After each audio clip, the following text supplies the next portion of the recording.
Et c'est un conflit qui dure depuis plus de 15 mois maintenant, ce bras de fer entre les compagnies d'assurance, les géants de l'assurance et quelques 20 000 restaurateurs français sur la question des indemnisations liées aux pertes d'exploitation avec la crise sanitaire et les fermetures successives de leurs établissements.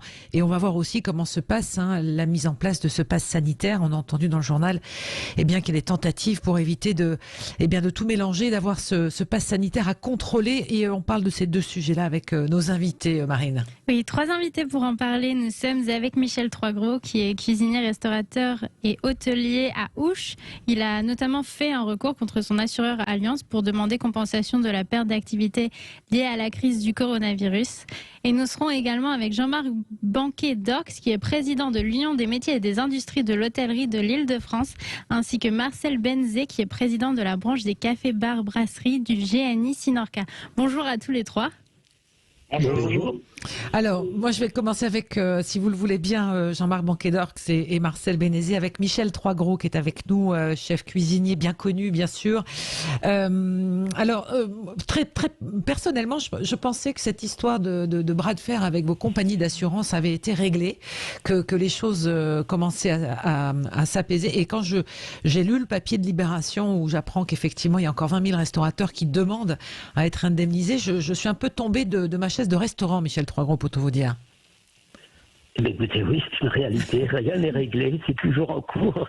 Voilà, il y a un bras de fer, en effet, qui s'est installé et j'en ignore encore évidemment l'issue, mais les uns et les autres, on a besoin en effet d'être ensemble, d'être unis, parce que individuellement, on pèse pas lourd, et en fait ensemble, l'union en effet fait la force. On va dire qu'ensemble, on a un écho beaucoup plus fort auprès des compagnies qui nous lâchent.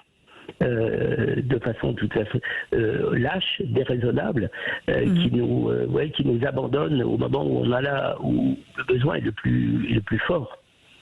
Le mot lâcher, c'est quand même fort, oui. Michel Troisgros, parce que pour vous, votre assureur dans votre carrière, c'est quoi, un partenaire au départ?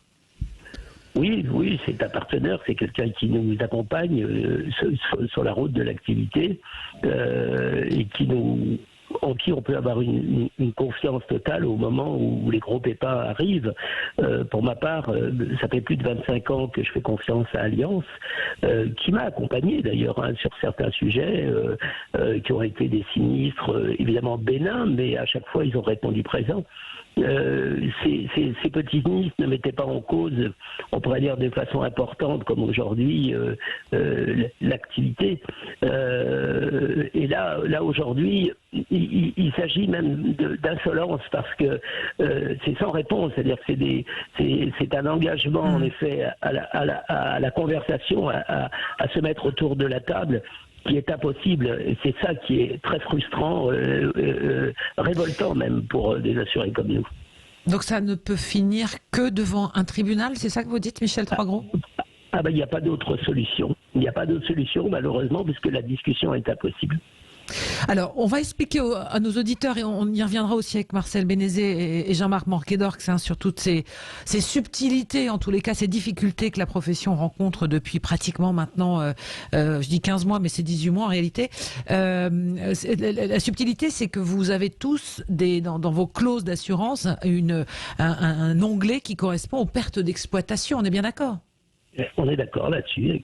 Oui. Est-ce qu'il est précisé, et on précise, est-ce que vous pouvez nous préciser s'il est marqué que le Covid fait partie des risques, ou si une crise sanitaire peut provoquer cette fermeture administrative?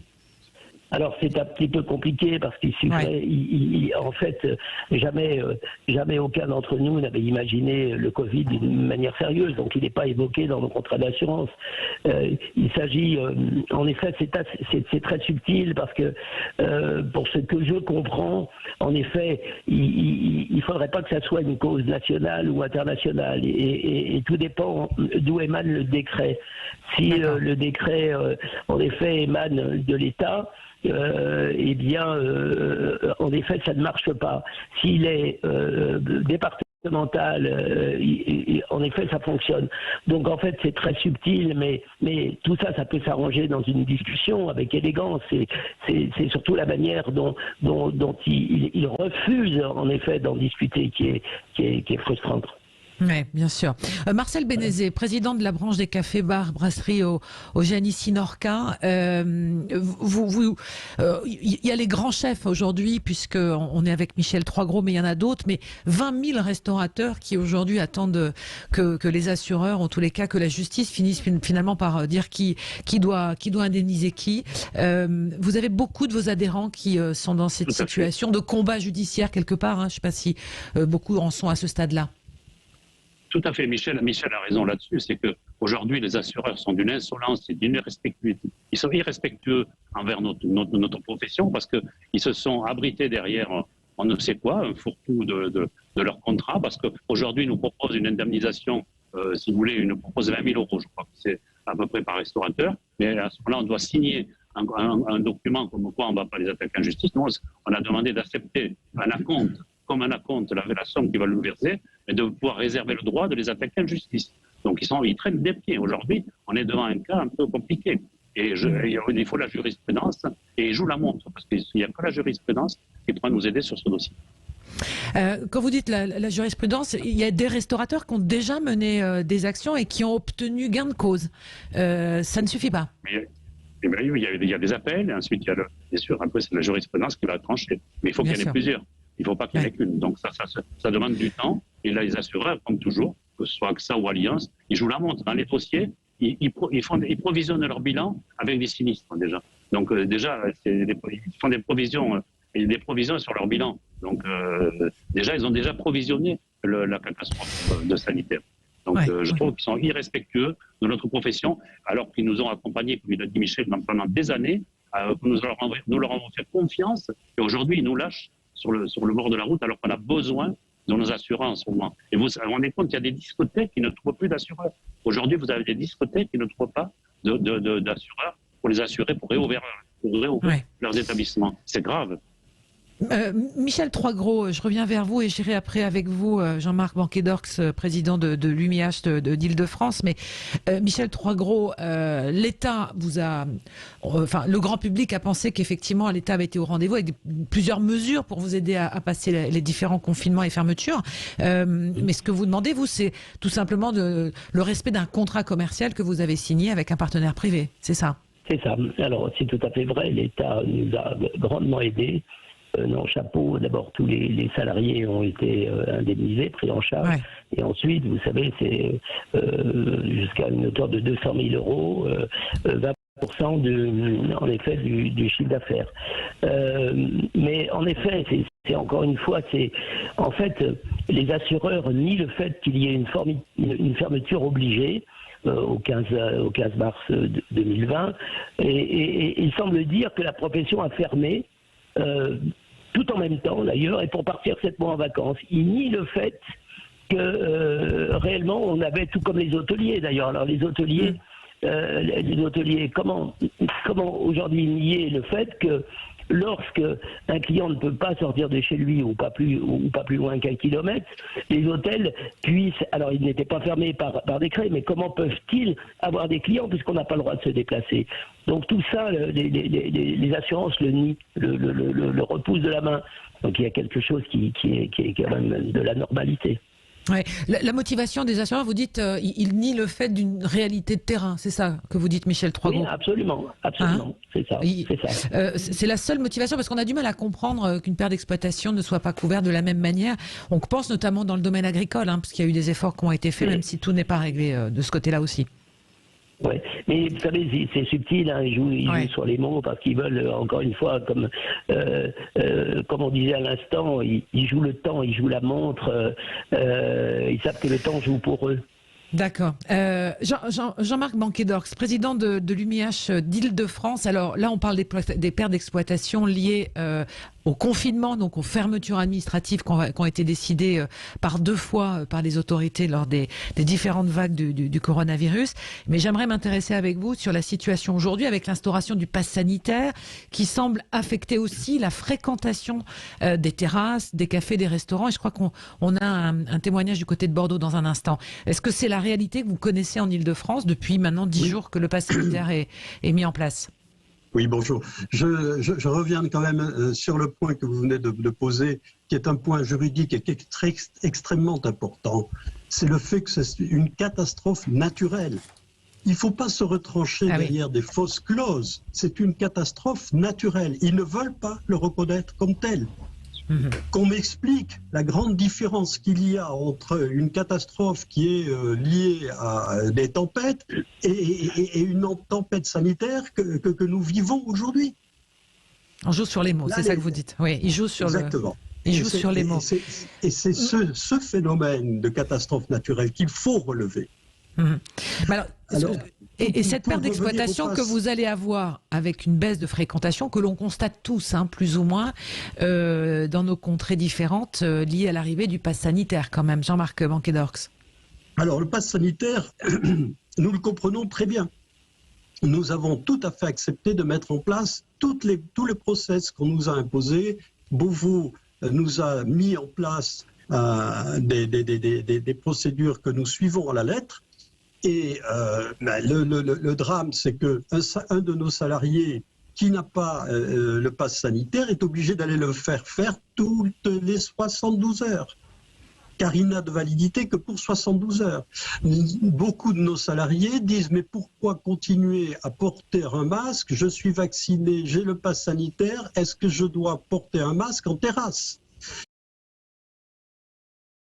Positions qui sont difficiles à comprendre, parce que le lieu où se passent ces réunions de déjeuner, de plaisir, de bonheur, de se retrouver ensemble, est malmené par des contrôles qui ont été faits dernièrement, je dirais, par la police de façon très courtoise, certes, mais ça freine. Tout cela freine. J'ai eu une salle de 160 personnes qui a été houleuse, parce que cette salle n'a pas compris le fait que les policiers ne soient pas obligés d'avoir un pass sanitaire pour rentrer dans un restaurant. Mais et vous notez donc tout le monde là. Et vous notez une baisse de fréquentation, donc ça fera partie des pertes d'exploitation aussi liées à la crise, j'imagine, pour vous. Non, parce que ça ne sera pas accepté comme tel. On a une baisse d'activité, certes, mais le pass sanitaire continue à accentuer le retrait de clientèle. Il y a un phénomène qui est irréversible, les tensions qui se sont développées, les gens qui n'osent plus, de peur de se retrouver avec des amendes, etc. Enfin, pour l'instant, on a une situation qui est plutôt courtoise avec les représentants de l'ordre, mais en même temps, ce n'est pas toujours compris. Il y a une salle qui s'énerve, qui s'agace, ça fait véritablement très mauvais effet dans l'ensemble du restaurant. Messieurs, je vous propose, on va aller, si vous le permettez, aller au standard de Sud Radio, au 0826 300 300, parce qu'à Bordeaux, il y a Olivier qui nous a appelé. Bonjour Olivier. Oui, bonjour à tous, merci de m'accueillir. Bonjour, je vous en prie. Alors, vous travaillez dans la restauration, si j'ai bien compris? Non, pas du tout. Oui et non. Si, oui et non, parce que je suis musicien, donc je suis appelé à faire des prestations dans des endroits où on demande le pass sanitaire. Et moi, je ne suis pas vacciné. Je ne veux pas vacciner mes enfants. Et d'ailleurs, c'est pas un pass sanitaire, c'est un pass politique, parce qu'il n'a rien de sanitaire. On sait que les vaccinés sont tout aussi contagieux. On sait qu'on n'arrivera pas à une immunité collective avec le vaccin. Donc, on est dans une démarche politique et on est dans la situation absurde où des gens se retrouvent en terrasse pour aller boire un coup. Mais vous constatez qu'il y a moins de monde en terrasse, il y a moins de monde dans les cafés, donc ça serait une perte encore pour les restaurateurs. Ah mais c'est clair, mais pas seulement pour les restaurateurs, pour tous les métiers qui sont autour. Le pass sanitaire, ça empêche d'aller au sport, ça empêche d'aller au cinéma, ça empêche d'aller partout. Enfin, on est dans une aberration. On voit que les pays vaccinés font des pics de contamination. Ce pass sanitaire est politique, n'est pas sanitaire. Je suis désolé, il n'a pas de cohérence, malheureusement, et il impacte tout le monde. Et surtout, je crois, et c'est sur ça qu'il faudrait surtout insister, c'est qu'il est en train de diviser les Français là où il ne devrait pas être divisé. Voilà, moi je ne suis pas anti-vax, je suis anti ce vaccin, enfin je suis pas anti d'ailleurs parce que je suis pas scientifique, mais j'ai assez d'éléments politiques et assez d'éléments pour voir qu'il y a quand même beaucoup de désaccords scientifiquement, et je ne suis pas en confiance, et mes enfants qui ne sont pas en risque avec le Covid, désolé, mais c'est un fait statistiquement, je n'ai pas envie de prendre ce risque pour eux, mais c'est mon choix. Moi je jette pas la pierre à ceux qui se vaccinent et qui font confiance à l'État pour leur santé. Moi, ce n'est pas le cas. Un État qui vend du vaccin et qui interdit l'ivermectine aux Antilles, un État qui supprime encore des lits d'hôpitaux, qui ne donne pas les moyens à ses soignants, qui les pointe du doigt après les avoir applaudis, qui suspend les contrats de travail. Je suis désolé, je ne pense pas que ce soit bon pour notre santé, ni le pass sanitaire, ni ces décisions politiques. Merci Olivier, merci pour votre prise de parole et votre témoignage aussi, puisque vous intervenez, mais on va si vous le voulez bien, parce qu'on est avec aussi Michel Troisgros, grand chef, et Marcel Bénézé, qui est président de la branche des cafés, bars, restaurants du Nicinorca. Michel Troisgros, je voulais, alors on s'est éloigné un tout petit peu avec l'histoire peut-être du pass sanitaire et de la vaccination, mais des tempêtes, il y en a, et sans doute pas terminé de ce que l'on voit en tous les cas, puisqu'on a reconfiné en Guadeloupe, on a reconfiné en Martinique, à la Réunion également. Donc j'imagine que vous regardez aussi la situation sanitaire en vous disant, mais si mon assureur ne me soutient pas, je fais comment derrière? Non, mais c'est pour ça que je pense que le pass sanitaire, oui, et j'entends bien ce que dit monsieur l'auditeur de Bordeaux, mais Olivier, mais c'est quand même mieux qu'une fermeture administrative. Et même s'il y a une baisse de fréquentation ça et là, c'est quand même mieux que de rester 7 mois dans le néant.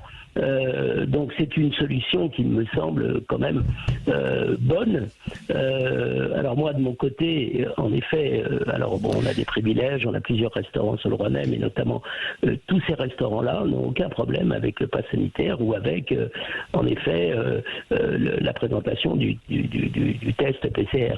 Donc moi je dois dire que de mon côté, les choses se passent très très bien, avec courtoisie. Et voilà, et tout le monde comprend bien la situation. Elle n'est pas absolument pas tendue.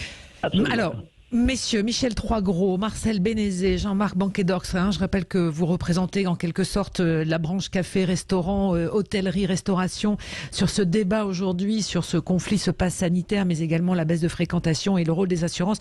On est obligé de marquer une pause sur Sud Radio et on vous retrouve juste après, dans un instant, Marine, et également les commentaires de nos auditeurs sur les réseaux sociaux, j'imagine. Oui, n'oubliez pas que vous pouvez réagir sur les réseaux sociaux. Nous lisons bien sûr vos commentaires sur Facebook et sur Twitter. D'ailleurs, sur Facebook, on a Antoine qui nous a écrit. Il souligne le manque d'élégance de la part des assureurs qui jouent sur les mots pour ne pas avoir à rembourser leurs assurés. Donc, comme Antoine, n'hésitez pas à réagir et vous pouvez aussi appeler le standard au 0826 300 300. C'est Léa qui répond aujourd'hui.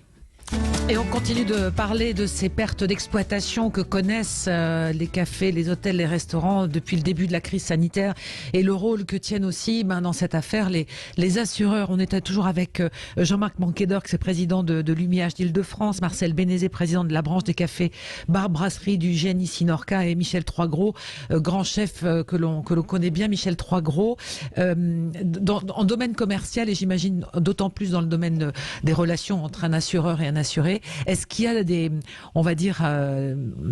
assureurs plus conciliants que d'autres, vous diriez, dans cette affaire? Vous avez eu vent que là-dessus, il va y avoir effectivement peut-être des relations qui risquent de changer?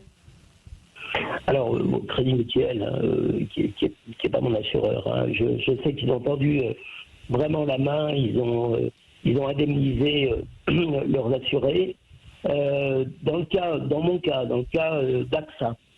d'AXA, puisque je suis aussi couvert sur certains établissement avec AXA. Ouais. Et bien dans le cas d'AXA, AXA eh bien, a fait écoute, en fait, a souhaité en effet se retrouver et en discuter. Donc avec AXA, on a trouvé un aménagement, on va dire un arrangement favorable. Et donc pour moi, c'est terminé avec AXA sur la colline du Colombier, qui est un de mes établissements.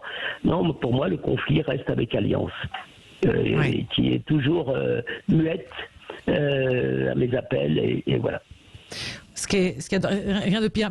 Marcel Bénézé, président de la branche des cafés-bars brasserie du Gianni Sinorca, est-ce que vous avez des dossiers qui vous arrivent comme ça on va dire de recours administratifs au long cours et voire même des ruptures de contrat pour aller ailleurs, tout simplement, parce qu'on sait un assureur mécontent est souvent un assuré perdu, hein? Tout à fait, parce que déjà dans les nouveaux contrats qu'ils proposent, que ce soit Allianz ou AXA, comme le dit Michel,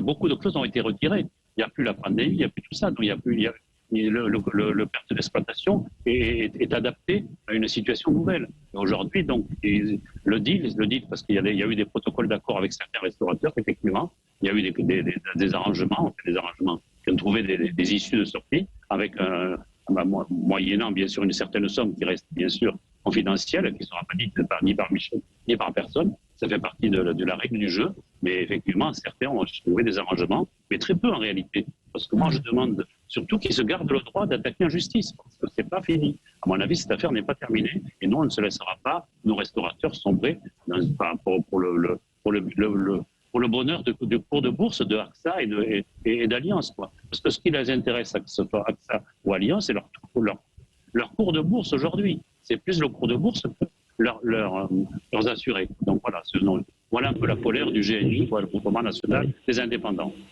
Jean-Marc Banquet-Dorx, je vous laisse le mot de la fin pour l'UMI Île-de-France aujourd'hui. Comment les pouvoirs publics vous accompagnent dans ce dossier? Est-ce que du côté de Bercy, par exemple, on vous écoute d'une oreille attentive dans ce bras de fer avec les assureurs et vous, les assurés? Le Bercy est dans une logique juridique tout à fait compréhensible, qui est de dire le contrat est un contrat qui lie l'entreprise à une autre entreprise. De ce fait, nous sommes effectivement, comme dit Marcel, plus dans le conflit qui va s'établir autour des tribunaux que dans une négociation qui pourrait intervenir par le biais de Bercy. Bercy a fait tout ce qu'il pouvait pour soutenir le secteur, éviter qu'il y ait des dépôts de bilan. Je suis moi-même juge au tribunal de commerce de Meaux, et donc je constate qu'il y a une bonne résistance du secteur de l'hôtellerie et de la restauration, mais ce n'est pas sans, je dirais, des inquiétudes sur les mois à venir. La révélation se fera certainement à la rentrée. Nous aurons une situation qui sera très tendue en région parisienne, parce que nous avons 70% des restaurants qui sont fermés dans Paris, et les quelques qui restent encore en place ne couvrent pas l'ensemble des charges qu'ils ont, quoi. Avec des loyers qui sont très élevés dans Paris, on peut le comprendre, et à partir de là, vous avez des charges fixes qui ne sont pas modulables. Voilà, on comprend bien que ce bras de fer n'est absolument pas terminé et que le plus dur sans doute reste à venir. Je vous remercie infiniment Jean-Marc Banquet-Dorx, président de l'UMIH Île-de-France, Marcel Bénézé, président de la branche café-bar brasserie du Gianni Sinorca, et Michel Troisgros, chef cuisinier bien connu, étoilé, d'avoir été avec nous ce midi pour évoquer cette situation de la branche café-restaurant avec les pertes d'exploitation qui sont couvertes à minima par les compagnies d'assurance, et l'instauration du pass sanitaire qui rajoute aussi des difficultés, notamment en termes de fréquentation. On y reviendra très certainement sur ce sujet dans les différentes émissions, Marine, sur Sud Radio. Nous, on va